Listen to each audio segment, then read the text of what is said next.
process of recalling, remembering, narrating past experience, often evoking a pleasant feeling of nostalgia, if it was a good experience. But if it was a bad one, a feeling of sadness. So you look back and look at, sometimes you look back in anger, in joy, with regret, but with the purpose of reliving the experience or learning life lessons.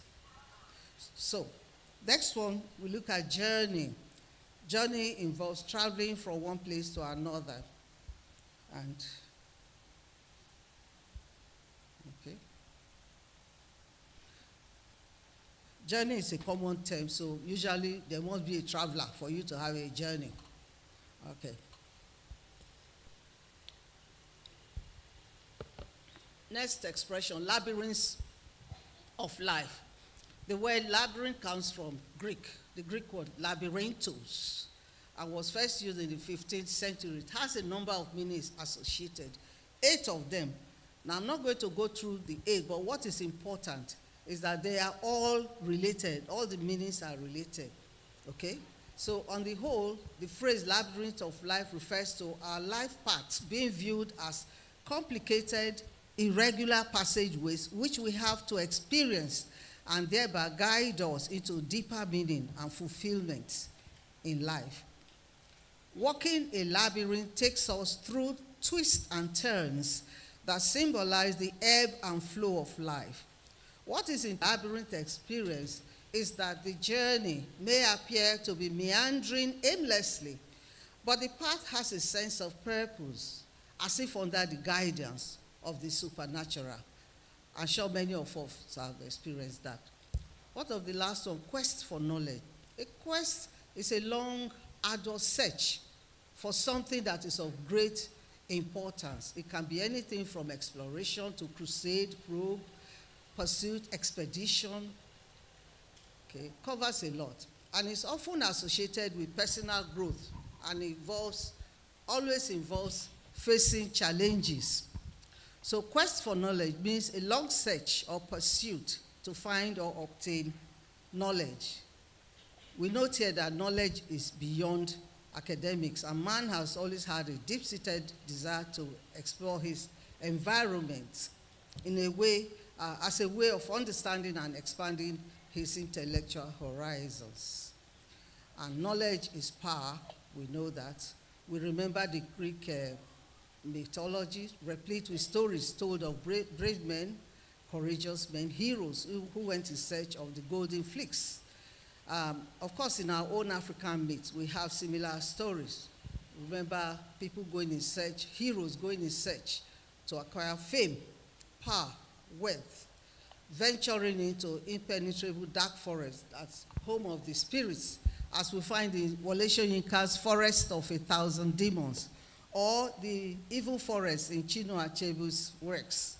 These stories act as metaphors for personal growth, transformation, and the pursuit, attainment.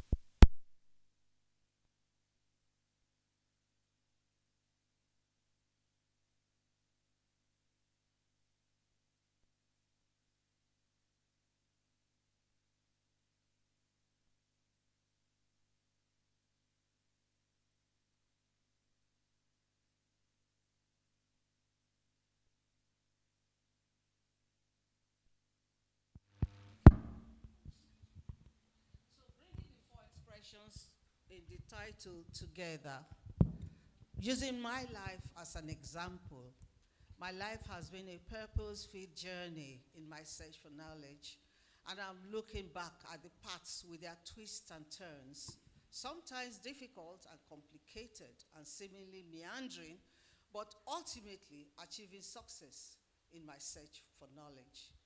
At the higher level, we can also look at it as attaining a level of spirituality, walking with God, and finding fulfillment and contentment in life. So, we go on quickly to my journey in life, my birth. I was born January 1955 at Epoma, in Esan West local government area. I'm the third child an only daughter of the family of 6 children. My father was a teacher and my mom a civil servant. This background of having enlightened parents shaped my life as it provided me educational opportunities at a young age. As soon as my would touch my ears, I started schooling. I'm sure those old enough will understand what we mean by that. You had to put your hand there. So I started school. If you're unfortunate to be short and your hand is short, far from your ear, you will wait. Okay, so education, primary, secondary, university. Well, I started my primary education at St. William's, Okeado, Ibadan, and completed it in Marian Girls School, Benin City, following my parents' relocation to Benin City after the creation of Midwest region. And my earliest recollection of being in Benin City was the kind of unpleasant smell associated with the city, especially early in the mornings. As a child growing up, I had thought it was because of the foul odor emanating from the content of the Izobo, what they call Izobo, strategically placed at 4 Rose Junction.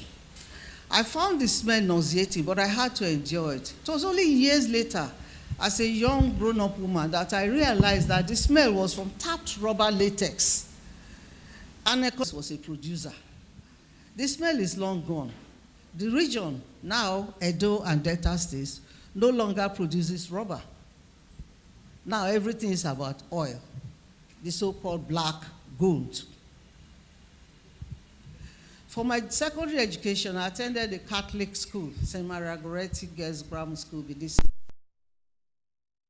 Reverend Dr. Sister Eretta Powers, an Irish principal, who had a great influence on my life. Okay, everything in school was going on well until my final year when I fell ill and had to go home. And I could not read because the ailment affected my eyes. However, I returned to take the exam. I was strongly advised to defer taking the exams, but I insisted, and they allowed me. Thank God I passed, making grade 2. My principal was very understanding during the period of illness as she visited me along with other Reverend sisters. Now, I remember my time in the secondary school in the boarding house. We lived a regimented, structured life, typical of a missionary education. And education was more than book work. I can still remember Sister Hereta admonishing us from time to time to stop shuffling. Lift your feet off the ground. Walk like a lady. The system was so well organized that there was time for everything, right from when you woke up in the morning until you went to bed at night. And we found that even in the night, you find that, in fact, there was one thing I didn't enjoy, and that was the siesta time at weekend. From 12 noon to 4 p.m., you had to be on your bed, whether you wanted to sleep or not. And you were not to disturb others. Of course, now with hindsight, I appreciate the need for siesta. And sister sitting dormitories, unannounced at night, unannounced, to check on her girls. And she could recognize you from your back and call you by your father's name, even in the dark. We too could recognize her smart, quick steps, distinct from that of Lady Koi Koi, our resident ghost. I wonder how our modern secondary schools are run today. I still have the letter she wrote me in 1988, years after I left secondary school. I was a lecturer in the University of Benin, and the occasion was the 25th anniversary of our alma mater. I was the master of ceremony. The letter gives an insight into the dedication and sacrificial lives of missionaries who spend their lives teaching and training other people's children. May God bless them, especially for the high-quality, selfless work they do for humanity, even today. I believe that her prayers assisted me in my life journey. She returned to God on Monday, 30th November, after 97 years on earth. May her soul rest in peace. Her picture is there. I have the letter. I don't know if there'll be time to read it, but it is there. Yeah, let me skip the letter, but it's a very emotional one. Okay, but what strikes me most about it is the fact that what she enjoyed with the girls she raised was, the humility of their life. They were not too ambitious. Her joy was in seeing her girls do well. And truly, the girls are doing well. You find girls all over.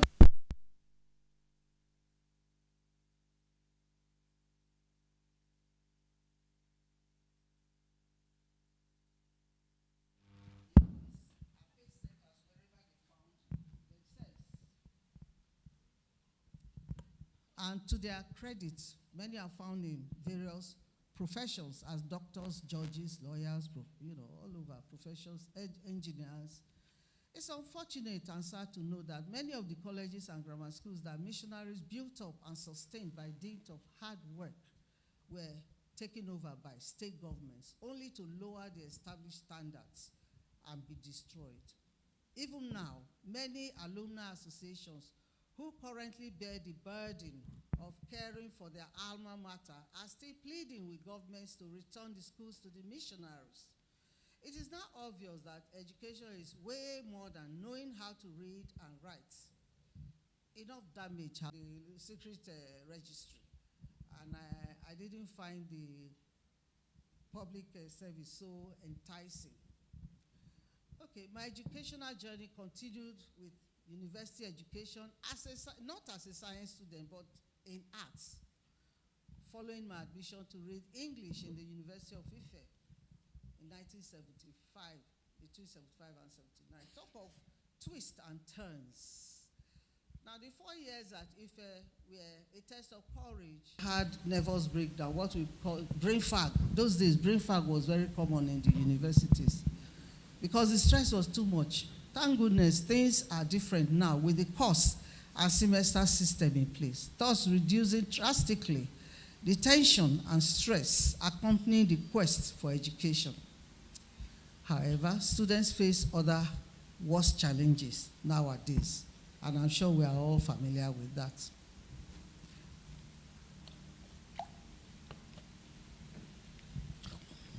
Well, I got married 2015. Panels are assisted in recruitment. Most of the old staff in FUO. And then as chairman interview panel for my faculty, we were also able to recruit many people. In fact, those were the days you didn't need to know somebody to be able to get a job. How times have changed. In fact, many of the postgraduate Uniport students who tried to get employment there almost lost it because they didn't have their original certificates, and they were competing against students from other institutions who came with their certificates and were just getting the job. It took just one phone call to the then Vice Chancellor, Professor Ajenka, who signed their certificates and made them available in record time. And many Uniport students were able to get jobs there.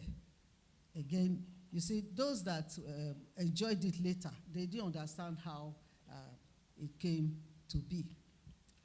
Okay, so I was appointed the first day of postgraduate studies, but I couldn't stay to fully help establish the program because my university, Uniport, recalled me.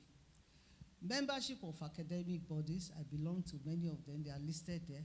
Awards won or received, again, they are listed there. It's a long one, and the testimonies abound there.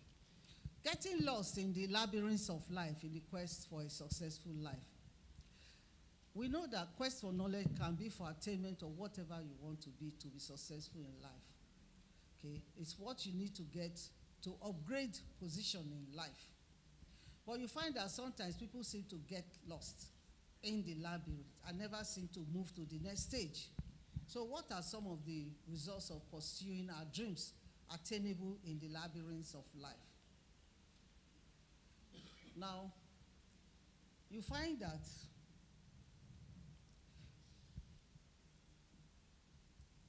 sometimes we attain our quest but continue to pursue our dreams.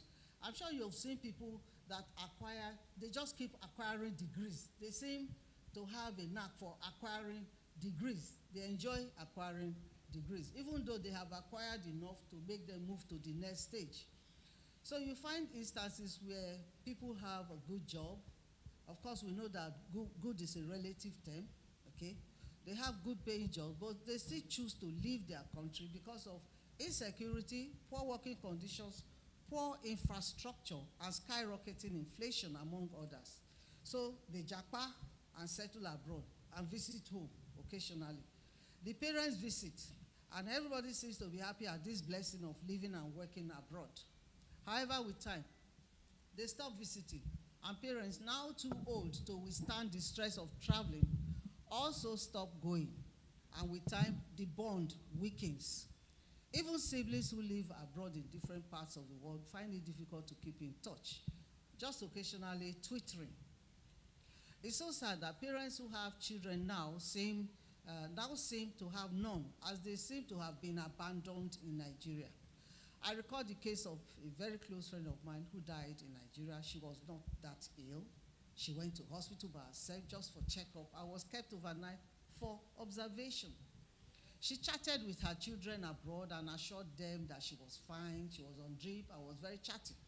The senior sister visited and wanted to stay overnight with her, but she discouraged her, saying, no, there was no cause for alarm. Long story short, by the time the sister came in the morning, she had passed on in the night. Until date, nobody is sure exactly what happened, as the family had to rely on what the nurses told them. Many families are facing this kind of situation where all the children have left home, leaving no one to care for them. And they are finding it increasingly more difficult to cope with the basics of life. Of course, the alternative is to say, okay, parents can go and live with their children abroad. But even this step has its challenges, such as the weather and having to cope with loneliness when children and grandchildren are away to school or to work. Looking back now with hindsight, has this Japa syndrome turned out to be a blessing or a curse? It's for each person to decide.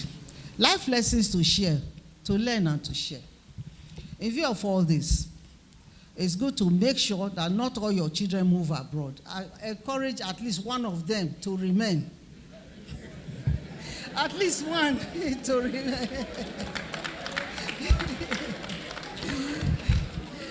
Okay. Parents can find something doing to keep busy and active for as long as they can.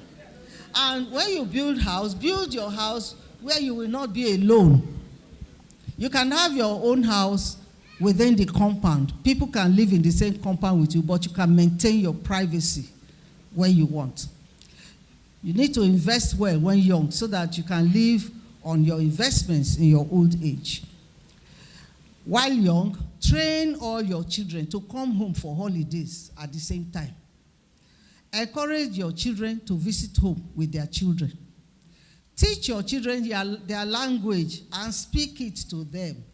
It is never too late to start because your language is you. Pass on to your children the good aspects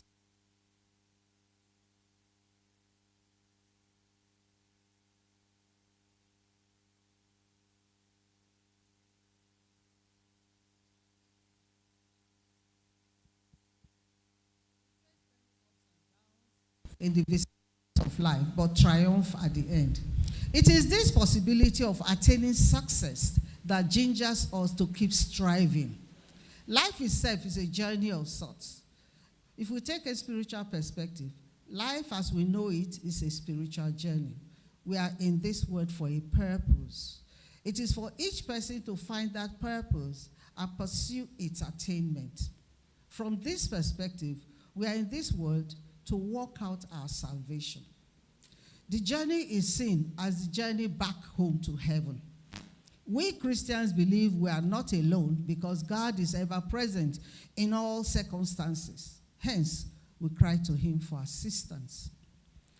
We also believe that in our earthly journey, as in John Bunyan's novel, The Pilgrim's Progress, God positions helpers who assist us. Some of us Christians believe in angels and heavenly beings that assist us. Some others, especially in the Pentecostal strand, call such destiny helpers.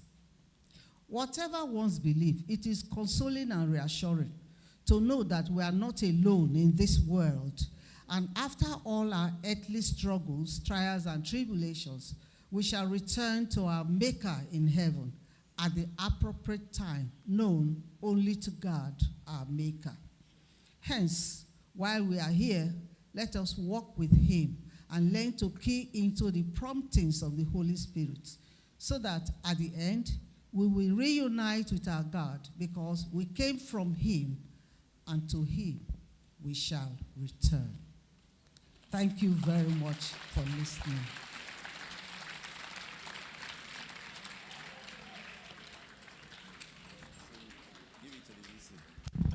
Another big round of applause.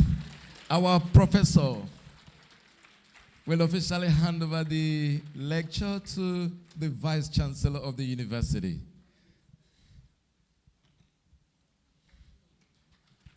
Congratulations to Professor Ejele.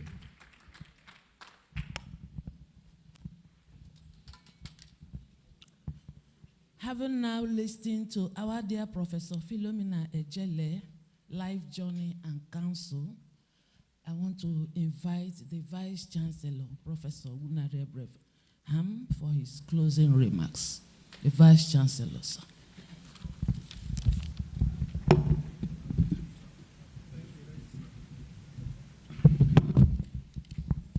Distinguished guests,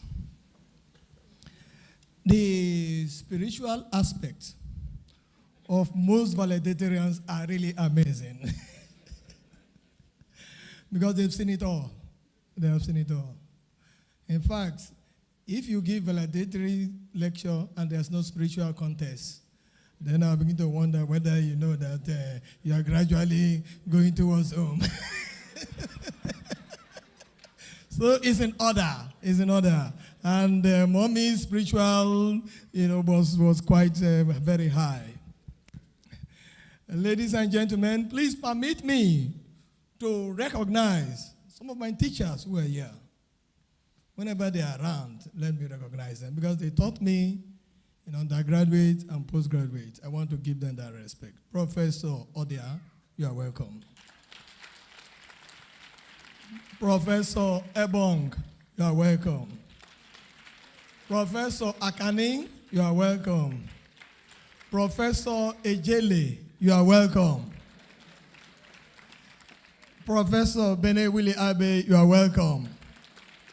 I also have the wife of one of my greatest teachers, Professor Nelson Brambafa. The wife is also Yama, you are welcome. Sorry for taking that little time. I need to recognize them because they made me what I am today.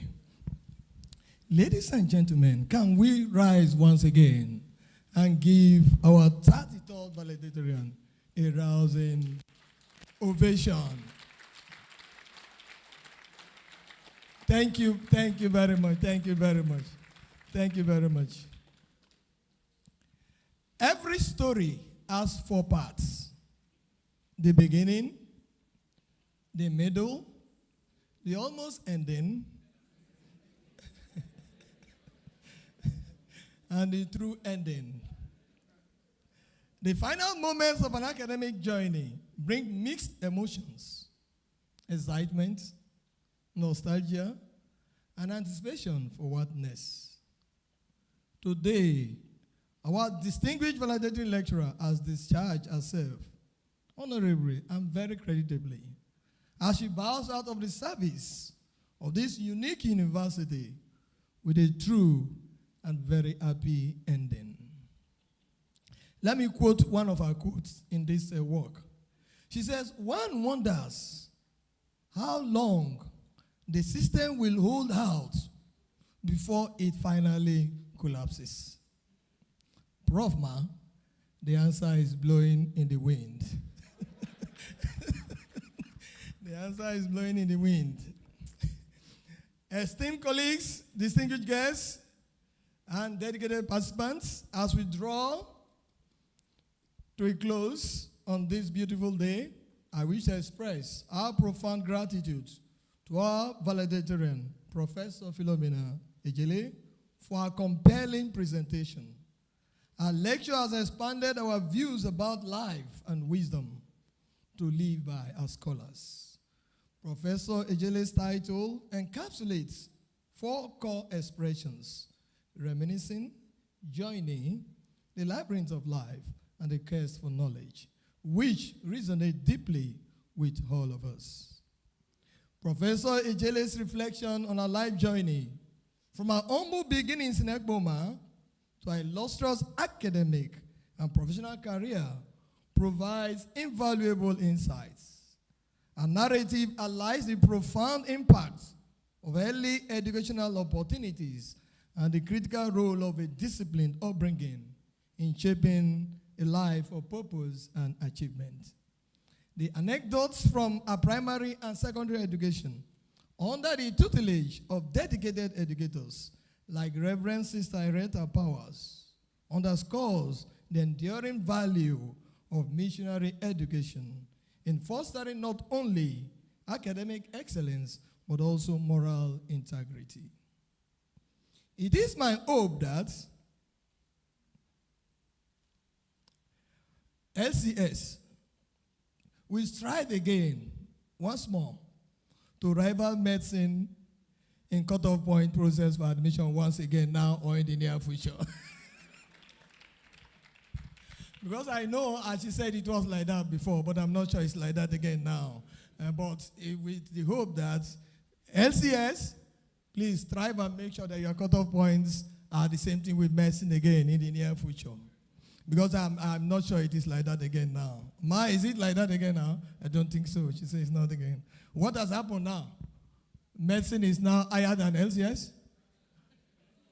Ma does not know the current position. Let Ma tell us the current position. In your own idea, what do you think is the cutoff point now? LCS and medicine, which they are no longer at par again. Something has gone wrong.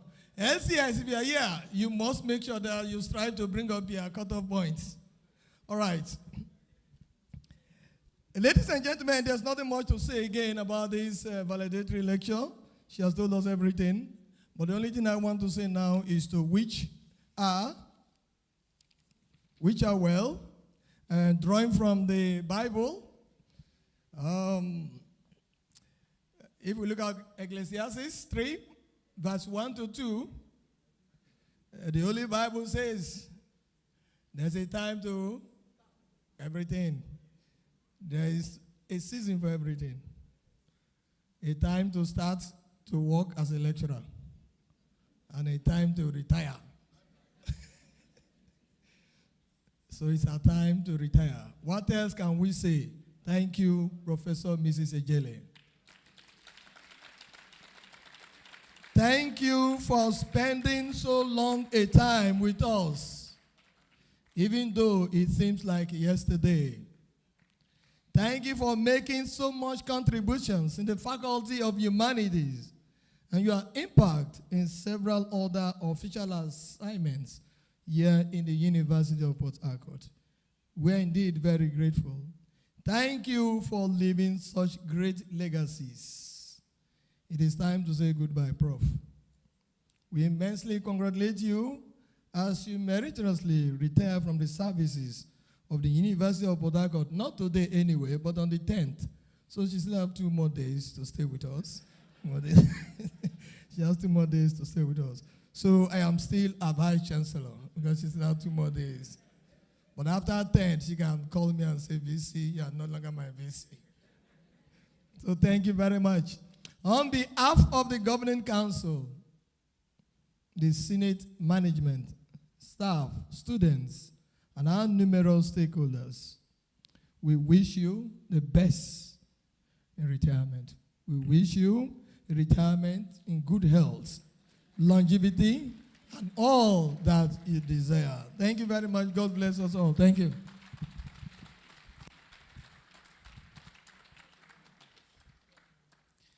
Thank you very much. We are so delighted that you're all here to be a part of this very wonderful lecture today. Thank you. Thank you. May God bless you all. The next valedictory lecture, which is the 34th series, is titled Harvest of the Christmas Tree.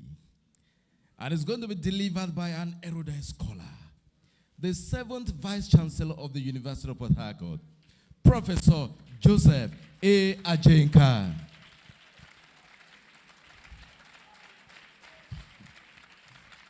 The date is tomorrow, which is the 9th of January 2025, tomorrow. So please, you are all invited to be a part of this lecture tomorrow. If you look on your right outside here, you will see that preparations are already ongoing for the valedictory lecture of Professor Joseph Ejele from the Faculty of Engineering. The time is 3 p.m. on the dot, meaning that we should be here by 2:30. Procession begins before 3. Thank you very much, and the venue is here. Please, you are specially, cordially, respectfully invited to be a part of this wonderful lecture. He has a lot to offer to us tomorrow, so please don't miss. As a mark of honor to the Ejeles, Professor Ejele, the university has prepared a very sumptuous cocktail to honor Professor Ejele, his immediate family, and close friends. And of course, the principal officers will be there, and some of our professors here will also be there. The venue has been shifted because the other side is being prepared for Professor Ejele tomorrow. So please make yourself available.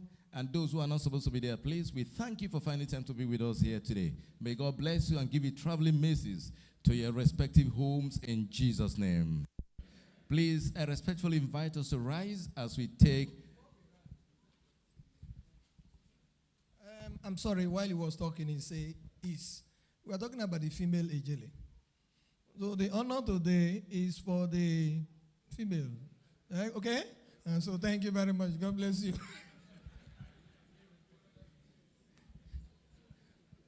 Thank you, sir, for the correction. Thank you. We shall begin with the university anthem, and then we cap it off with the national anthem.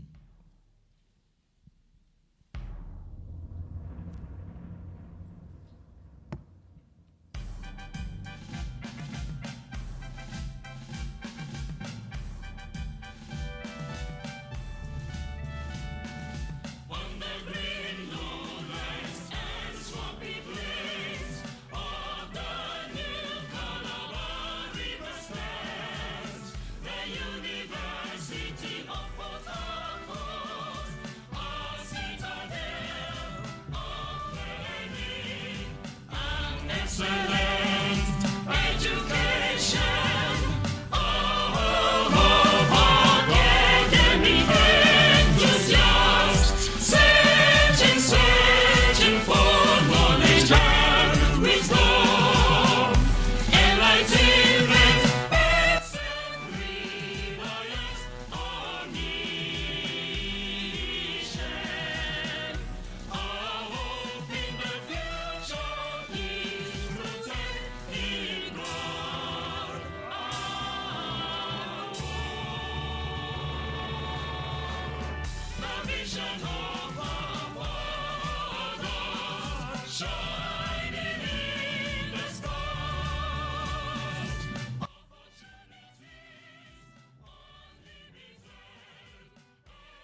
Thank you very much. The media will give all the instrumental music, and everybody will remain wherever they are for the reception, which is going to be led by the Vice Chancellor, other principal officers here, Professor Ejele, and others. Please remain wherever you are. Thank you.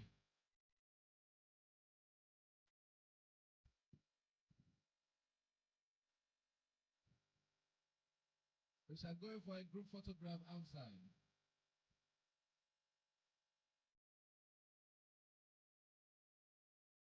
A family, we are going straight for the group photograph.